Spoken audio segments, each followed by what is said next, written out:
Okay. All right, everybody. Well, I am JJ Elliott Hill.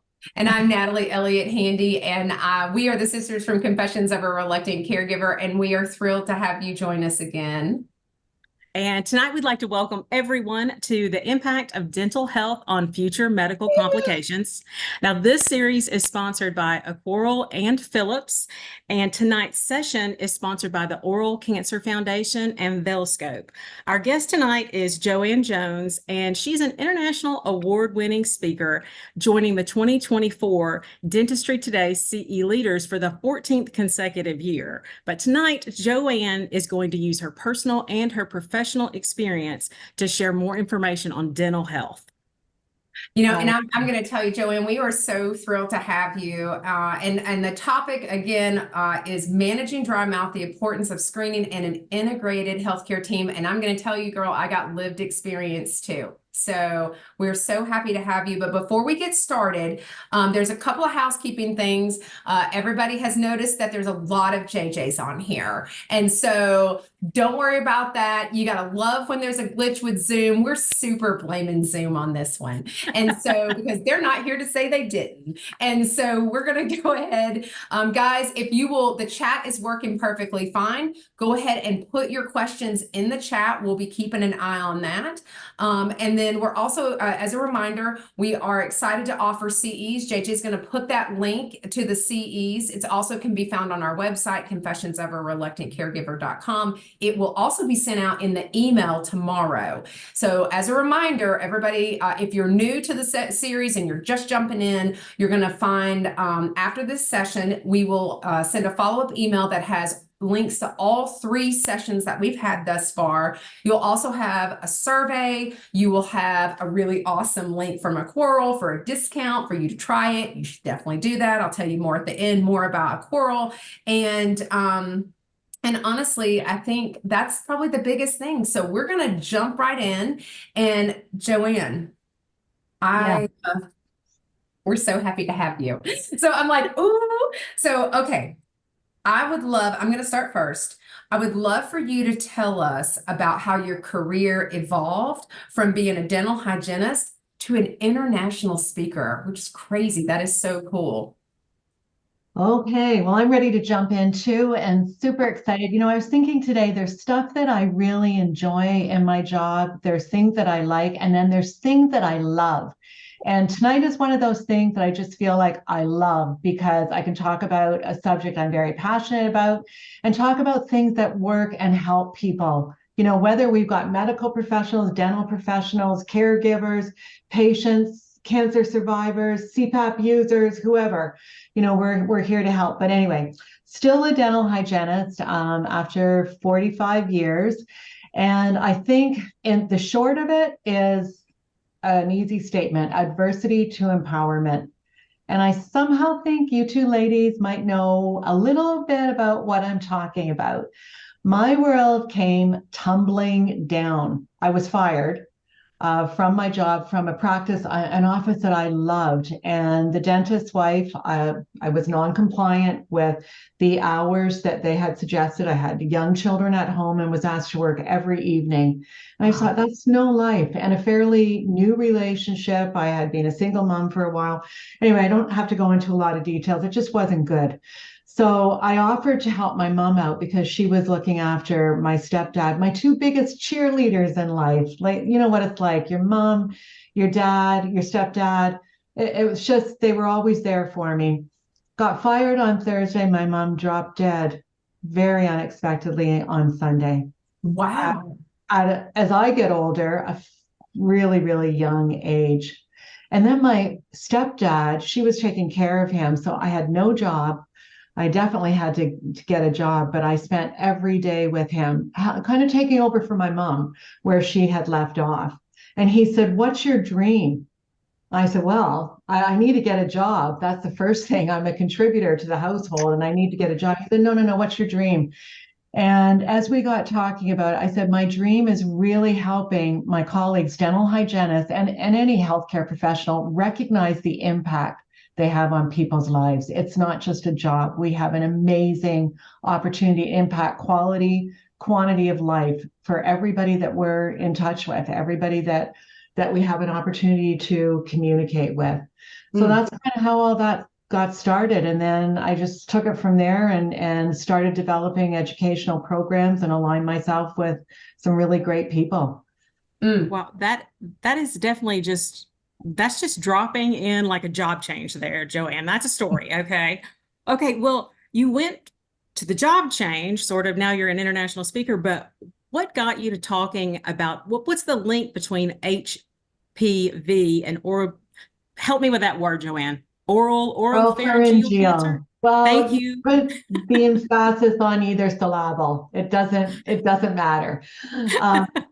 But you know what? When I look back on that, it was two people that changed the trajectory of my life that I was so fortunate to be able to meet early on in my career. One was Brian Hill.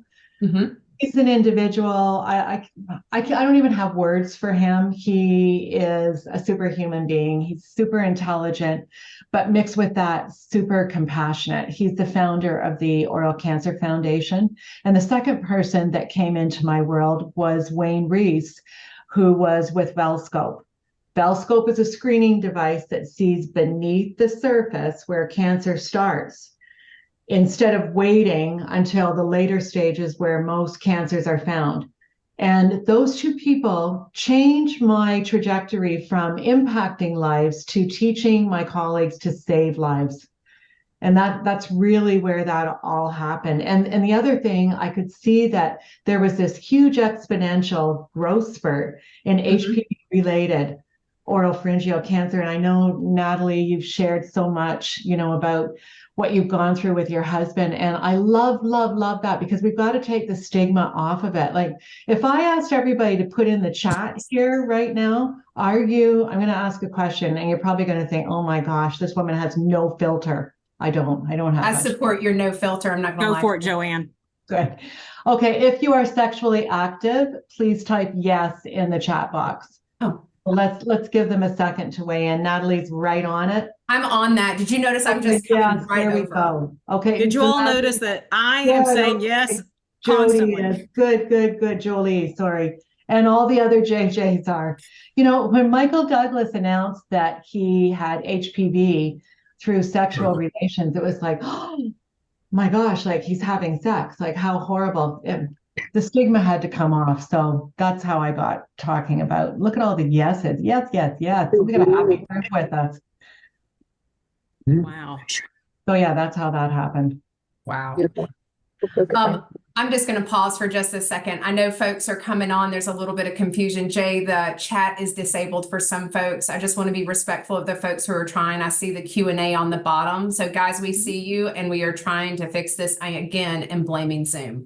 I think, Joanne, HPV is so misunderstood. And I'm just going to say that. I think that people think that is solely sexually transmitted. And I don't mind to share that when Jason had symptoms for over 9 months, that he of swollen lymph nodes in his neck, that he couldn't figure out what was going on with it.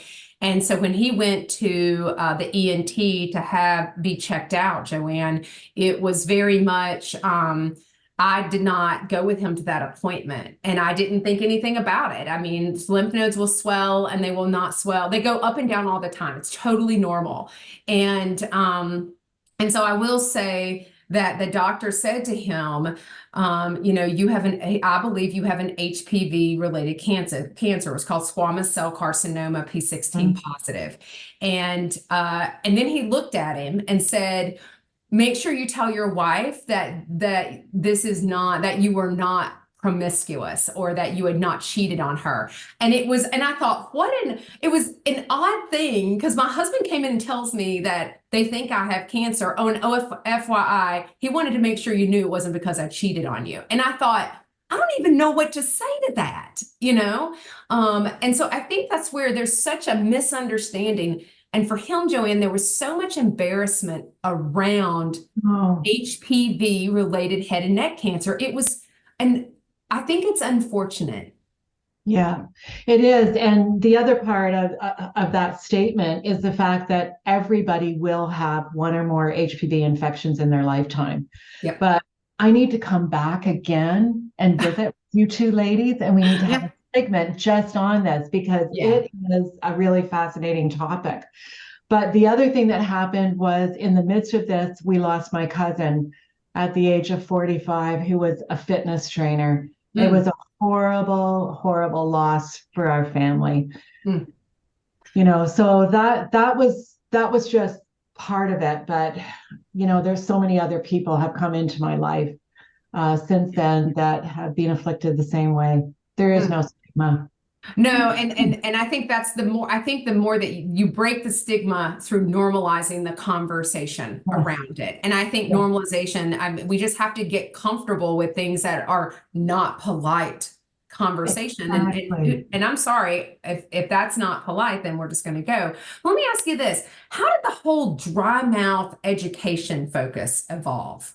Okay, so one of the major adverse effects or side effects of head and neck cancer, and especially like look at thyroid cancer. Thyroid cancer is the fastest growing cancer right now of any anatomical site in the body. So when we look at what's happening with thyroid cancer, head and neck cancer, the amount of radiation, any radiation oncologist will tell you that the most challenging area of the body to irradiate is the head and neck. And what is left is a depletion of so much of that healing salivary function that we have. And there, well, we'll talk about it in a minute, but there's so many other things that saliva does other than just make your mouth feel comfortable. But the other thing, CPAP users, take a guess. I want you ladies to put you on the hot seat here. How many million people do you think in the US are CPAP users? Just take a Well, in my house, it's 50% because my husband does and I don't. So it's at least 50%. Oh, you're saying 50% of American households. I'm going to say, I'm going to go broader. I'm going to, or go a little bit narrower, but I'm going to say 33% of American households, someone in the household uses Let's a have it, CPAP. Joanne. Okay, it's 33 million. So 33 million, I don't know how that translates, but Well, it feels like it's 33%. It's very close. So I'd like to minutes to reflect that That's I a am lot right of on people, top though, of that. Joanne. That's a lot of people. Yeah, it's an awful lot. So you take that, you take polypharmacy, people that are taking one or more medications, there are over, I'm not going to put you through the numbers game again, I promise, but there are over 1,100 prescription and over-the-counter drugs that contribute to this. Plus, the chronological enrichment. I never like to say I'm old. I always say chronologically enriched. I love that term. But the aging part of it, the silver tsunami that is headed towards us. There are so many people that just through longevity and comorbidities, other types of disease process, diabetes, autoimmune diseases, Sjogren's, all of those are huge contributors to dry mouth. So it wasn't just the cancer part of it, the head and neck, that got me tuned in. But then I realized, man, there is a problem out there. There are so many people struggling, and there are not a lot of good solutions. That was discouraging. So I started delving into it, talked to oncologists, talked to patients, and tried to come up with, okay, what are some of the secrets to success? All right. Secrets to success. So here's my question. What does the public need to know about saliva? Because I feel like the whole series we've been talking about saliva. So what is this, Joanne? Like, what is this? Okay, so it's not just spit. Okay, I have to ask you one more question. On average, how many cups of saliva does a person manufacture in a day? Just take a wild guess. You didn't know I was going to do this, Judy, did you? I love this game. I know I do too. Anybody else have a guess over there in the chat? I think there's Anybody want to put something in the chat?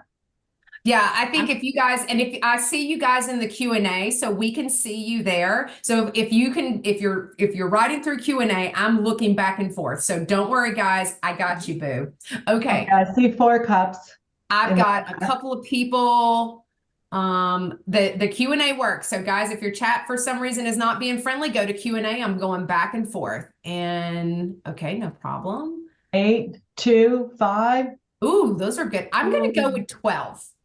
Okay, we got some good critical thinkers in here, and I think we've got some healthcare professionals that are weighing. Mhm. It is actually between, on average, 2 and 6 cups Oh, I feel like I a totally day. missed. But what does that saliva, what does that, you make me laugh. What does that saliva do? That saliva heals. There's something called salivary epidermal growth factor that actually heals if there's an ulcer and heals the esophageal area, heals the GI. There's digestion, there's metabolism or breakdown of starches and fats that really help. And there's also the buffering compound that takes us from an acidic environment, which can be extremely dangerous when we have that acidic environment throughout our whole body. And it's part of our immune system. And it also has an impact on vasodilation, which is controlling blood pressure, if you can believe it or not. So there are so many things. It's not just spit. I didn't realize that. Like, I think it's the breaking down of things, but how it really impacts. I think, Mhm. and I just keep thinking, I'm like, why would we have learned more about that in school? Like, I don't feel like this is new. No, no, it's not new. But I think because of what's happening in our world when we look at diabetes, which, dry mouth is going to be one of the first signs clinically. We Mhm. look at autoimmune disorders, and we just go back to that longevity of our population in today's world. We're seeing a lot more of it. So it's on our radar, maybe much more. And plus, in today's world, we're talking about stuff. And with social media and everything, everything's out there, so much more than it used to be as well. I'm going to agree with that. I'm sorry, Jay, I didn't mean to talk over you, You're which fine. normally happens to everyone. FYI, I talk over Jay all the time. But I think that's probably the interesting thing. I'm going to throw out a number at you. Fastest growing age group in the US right now is 85 and older. I know. So FYI, in case folks did not know that, fastest growing age population. And so, one of the things, because we do caregiving, Joanne, there is the data is supporting that there will be over 75 million unpaid caregivers who are supporting individuals by 2030. And I think about that, and that is people who are living longer. And I think about, as I get older, you mentioned the 1,100 medications, and I know what my mom takes. I knew what my grandmother takes. Like, we're all like, I am practicing taking all my vitamins. So I don't know if there's any vitamins that you're aware of, Joanne, that make, is it to try to help with deficiencies, if there's any of that is going to create that, or what else I can do. I know we got like lots of really great, actually, now it goes right into my next question. Like, what are treatment recommendations or approaches that you would recommend to combat, whether it's medication or C-Pap or any of that? Well, I'm going to highlight a few of them, and let's go from the really simple to the more complex. Okay, I'm ready. Really simple, like a humidifier, of course. Sips of water, of course. But what does sips of water mean? Trips, sips equal trips, right? Sips equal trips to the bathroom. And a lot of people don't like that. So even something so simple as just having ice chips. Instead of having a sip of water, that ice chip that stays in the mouth for a longer period of time and gives more relief for a longer period. Another thing that's really interesting that a lot of people do, that I found when I was working with survivors, is mouth taping. That you actually using, there's a product by 3M, micropore strips that they put over the center of their mouth. So it still allows breathing through the mouth, but it directs them subconsciously to breathe more through the nasal passages. And then to complement that, a breathe right strip over top of the nasal passages that helps to open that up. So that gives you more benefit than having open mouth type of breathing, which it really, really dries out the mouth so quickly. Simple things like coconut oil. Coconut oil is another natural type of thing that you can use, larger amounts of, and that can sometimes be more soothing to the oral cavity as well, and to the mucosa, to the tissue.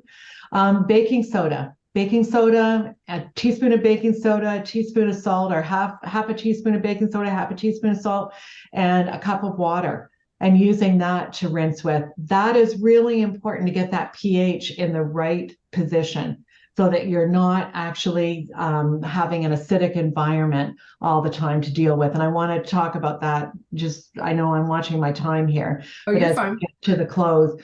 But those are the simple things. So I've got all my little goodies over here. So Xylamelts, we talked about those. Somebody touched on those the other night. So what that is, Xylamelts, they come in this little package and you pop them out and they've got an adhesive backing on them, which goes against the tissue. And the tip here is to place it on and not keep pressing on it. Just place it on and move away from it. You don't have to keep, playing with it. It will adhere. What these do is they release, this is a time release, so you can use 2 of them. The only place you don't put them is on your palate, but they can go on the outside of the molar area. They time release xylitol. So it's a slow release. So what's so good about xylitol? Xylitol starves the primary bacteria that causes tooth decay. And when we have a dry mouth, we're really, really susceptible. So Xylamelts at nighttime, rather than, like a lot of seniors will go and get a mint or something, one of those Scotch mints, put it right in here. And that's just the worst thing you can do.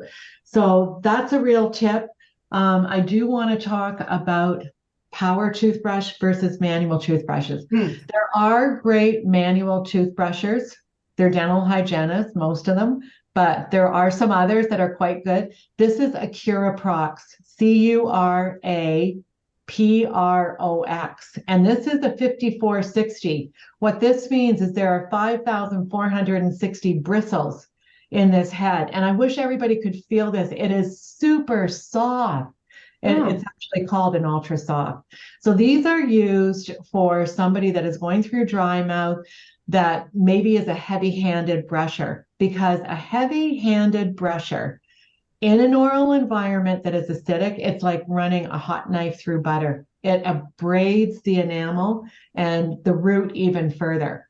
So fast forward to power toothbrushes. This is the Philips Sonicare. What this does, this has smart sensors in it. So if I turn this on and I pressed it against my hand, I don't know whether you can see it light up there. You might not. You probably can't. Yeah. But it lights up, and that tells you that you're putting too much pressure. So that's one thing that's fantastic about a power toothbrush. But the other thing is it has 31,000, I'm not going to play the numbers game with you ladies. I've got that. It's kind of, I got obsessed with it in the beginning, but I'm getting over it. So 31,000 brush strokes in the 2 minutes of brushing.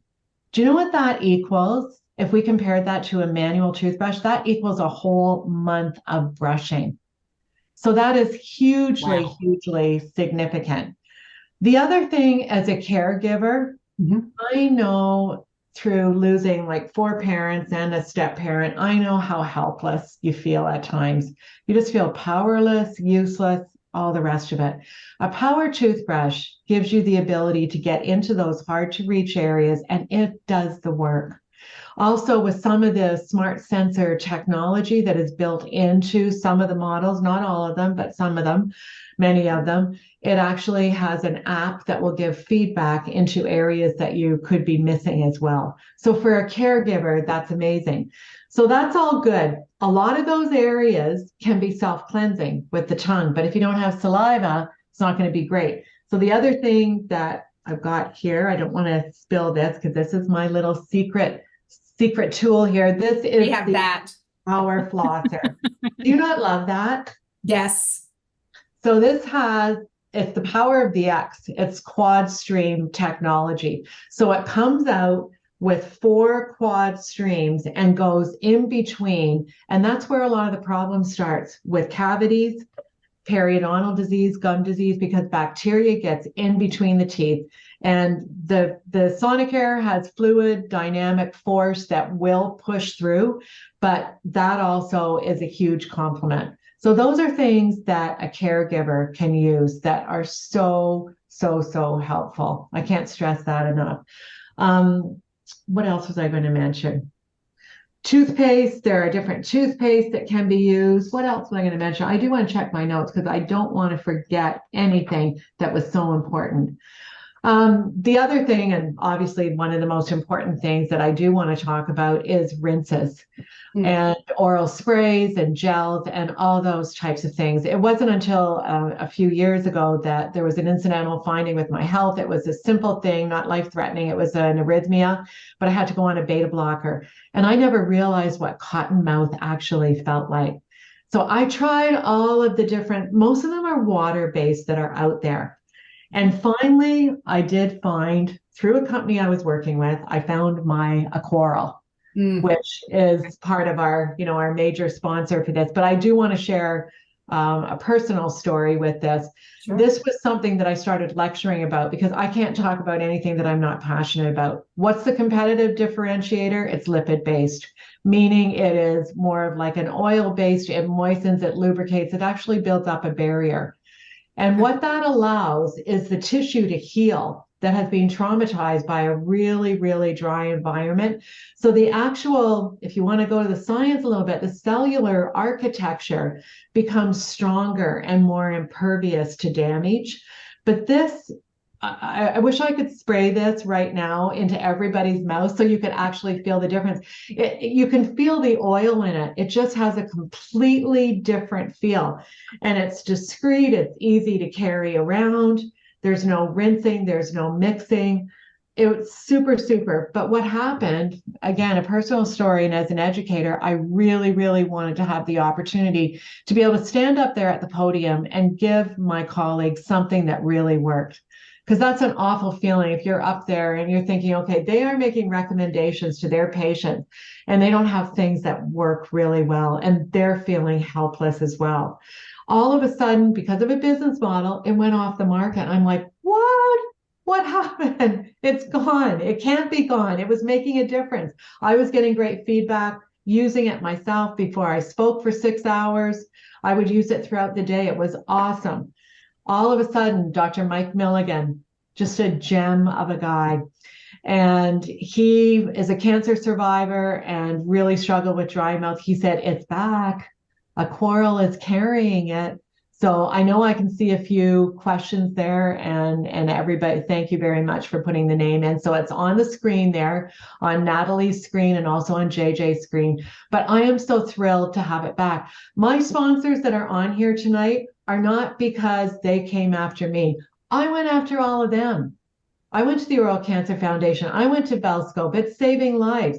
I went to Aquarel because I wanted to work with them because I know it works. So that's the story behind that. So I am super, super thrilled that they brought it back on the market. And one of the things that happened, because it was available through an online pharmacy, is all of a sudden the people were going to the online pharmacy and saying, what happened? This was working for me and now it's no longer available. Why did you do this to me?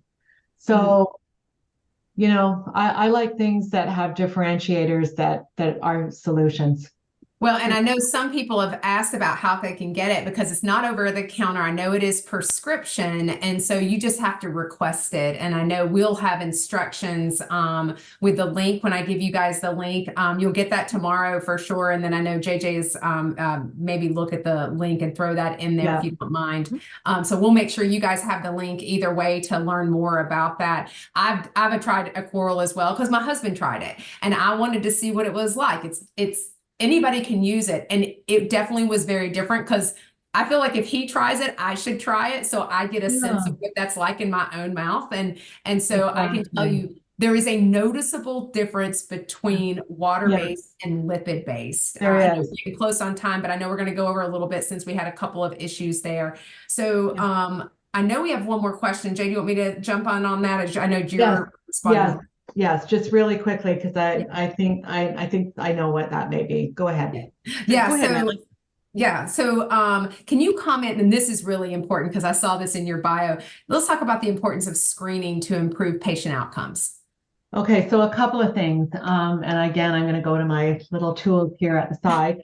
But a couple of things that are really, really important. So, if we're talking about HPV and oropharyngeal cancer, Belscope. If you want to learn more about Belscope, go to belscope.com and you can actually find out who is a registered user in your area. But let's talk about dry mouth. Dry mouth medical professionals and dental professionals need to be screening for this. And it's so easy. I love this. I know as a dental hygienist, I'm always very mindful that we don't have a lot of time in our appointments, but all you do is you grab the lower lip and you pull it right down. I'm going to do it, okay, like this. And you look in the mirror. And if you have one of those magnifying mirrors, you wait for little droplets to form on the little orifice, the little opening of all the minor salivary glands that are inside your lower lip. If it takes more than 1 minute, you've got a very low resting rate of salivary flow. If it takes 30 to 60 seconds, that's pretty average. If you have droplets appearing in less than 30 seconds, then that's awesome. But this is, again, like related to a lot of the autoimmune disorders. So as a medical, a dental professional, we should be doing this quick test. If we detect that the person does have a dry mouth or we get that feedback. The other thing that's super important is pH, pH, pH. Now, I wish I had some of these, but I just did a workshop. So this is the bottle, pH ion. They're like hot tub strips, but don't use your hot tub or your sauna strips, okay? But they're the same darn thing, basically. There's a little guide, a visual analog, or not visual, and not an analog, but a visual metric here on the side that tells you what pH you're in, because the majority of us are walking around in a demineralized zone, which is not good. The other thing is this pH paper. So this can be used at home. And then what do you do about it? Xylitol. Xylitol is one of those things that is so important. So there, 3M has them, Spry has them, they're mints, they're pastilles, they're gum, all those different things. Again, that starves that bacteria that causes tooth decay. So pH is so, so important. So yes, we can do screening and we can have collaboration between dental professionals and medical professionals. That is so important. I'm going to shut it down because if there's questions, I want to make sure we have time for it. Absolutely. I'm happy to stay on a little bit longer. I know we're at the 7:30 mark, but whatever everybody's happy with. All right, so I know there's a question about, is a coral available in Australia? And I think it's not at this time. I know we have a representative on there. So Ellen, if you wanted to jump in on the chat, you can answer that on the chat. I think it's right now just in the US. And other questions. Okay, I see only available in the US for now. So just available in the US for now. So they're working on it. They're working on it. Other questions that we have, I'm looking in multiple places. I can help you there too. Yeah, no. Let's see. How much xylitol? Oh, that's a good one. How much xylitol is too much? Okay, great question. That's a good question. Great question, because a lot of time people talk about GI disturbances with xylitol, and that is true. The other thing, as a dog owner and a pet lover, you have to keep it away from animals. So I'm not talking about pure xylitol. I'm talking about even over-the-counter gum that has xylitol in it, because a dog can't metabolize it. But the recommendation, the therapeutic impact, is to be recommended after a person has a beverage, anything with sugar in it, after any meal, after any snack. So it would literally be about 4 to 7 times a day. And that is way below the threshold of causing any GI disturbance. The main thing that's important, though, is a therapeutic dose is 1 gram. So that would be 4 to 7 grams a day. And if you go to some of the over-the-counter products, they're mixed with xylitol, sorbitol, mannitol, because they're cheaper to manufacture. You're not guaranteed that you're getting that therapeutic dose. So it's important to really make sure that you go with a product that you know you're getting a full gram. Anne, I see your question. Do you recommend fluoride in trays at night? And if so, how often, if you have she has fried, and I understand the fried and burned up salivary glands, and therefore very dry from the radiation therapy. So fluoride trays. And that's something that the oncology team will be best versed to answer, but definitely there are other alternatives that you can use in the fluoride tray. You can use some of the prescription ones like Clinpro 5000, Prevident, that have a prescription strength, but not as high a concentration, because you have to remember too, in the fluoride trays, you're ingesting as well. So that's why I tend to be a little bit more cautious. And also the other thing, there are other remineralization toothpastes out there that are great with calcium and phosphate in them. And that's what makes up the matrix of the tooth enamel that makes it really, really strong. So yes, fluoride is a first line defense for being able to mineralize, but you don't have to go just with fluoride. Those that would rather go with a product that I hate to say natural versus unnatural, but some people would rather stay away from fluoride. So that's where the calcium and the phosphate type of toothpaste come in as well. Yeah, we had the choice between trays, and we chose Previvent because our physicians at the oral folks up in New York had recommended, said one or the other. And for Jason, it was just, this was easier for him to work with. Yeah. And you know what? Once you get oral mucositis happening, which is like a canker sore for any of those who are listening tonight that have had a canker sore, imagine having them lining your mouth entirely and all down your throat, like 75 to 100 of them. You don't want to be putting anything in your mouth. And that's where that Curaprox, the Ultra Soft in that would be the superior choice. Yeah. I see another question in here on the chat side. Have you, it says, ever had an allergic reaction to xylitol? Patient broke into hives of xylitol chips. Could it have been flavoring? And then, of course, remind me of the name of the tablets we put in the cheeks again. Oh, I see JJ did Xylamelts. Okay. Yes. Question about allergic reaction. Xylamelts is the name of those. And let me just put that up there again. Perfect. See it clearly. Anyway, yes, you have to be careful with allergic reactions because it could be some other byproduct that is within the makeup. So until you actually get checked, you don't know whether it could be the flavoring or it could have been the xylitol. For myself personally, no, I haven't heard of a xylitol allergy, but I'm not saying that. I'm always very, very careful. Unless I know a definitive answer by science, I'm not going to give a positive yay or nay, but I would assume that it would be best to get everything tested. And I've got one more question and then we'll let you go, folks. If there are more questions, we'll make sure to get those to Joanne and we will send those out after. I appreciate your all's patience as we're just kind of working a couple of screens. Anne had a follow-up to the fluoride trays, and she said, would the products or the items that you recommended, would these be recommended for patients with dry mouth and permanent appliances like implant dentures? That's a good question. Yeah, it is a very, very good question. I cannot see why there would be any contraindication at all. Because again, we are trying to reinforce the foundation. When we're talking about implant dentures, we are reinforcing the foundation that the 4-on-4 is built on. So I can't see where there would be any contraindication to it, particularly with the strength of the materials.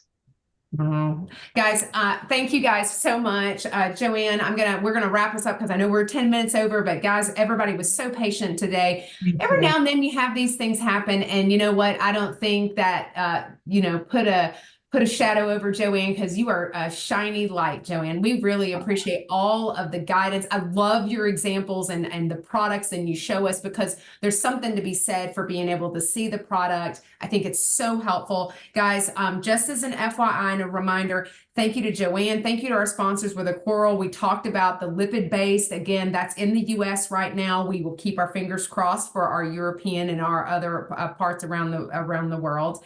And there is, in the email that will come out tomorrow, we will have this recording as well as sessions 1 and 2. So if you missed those and you're new to the series, we want to make it easy for you. We'll have the survey. Please don't kill us on the survey on this one. Appreciate that. And guys, we have that coupon code from Coral so that that you guys can try it for our US friends. 30% off. So thank you, our friends at Coral, for you guys to try it. I think that's so important. And of course, tell your friends to sign up for this. We will make sure that we are better. JJ, what is coming up on Thursday? Well, first, I'm going to throw a big thank you to Joanne. I took a lot of notes on things that can help mom. So, Joanne, thank you. I know a lot of the comments we've had for caregivers have said, hey, I can use this stuff. So personally, I thank you. On Thursday night, we have another very dynamic speaker, Dr. Guy Mittal, and his talk is the mental health implications of poor oral health, understanding the connection, because mental health is just as important as that physical health, and poor dental health has a big impact on your mental health. So that is Thursday night at 7:00, and we look forward to seeing everybody there. You can still register.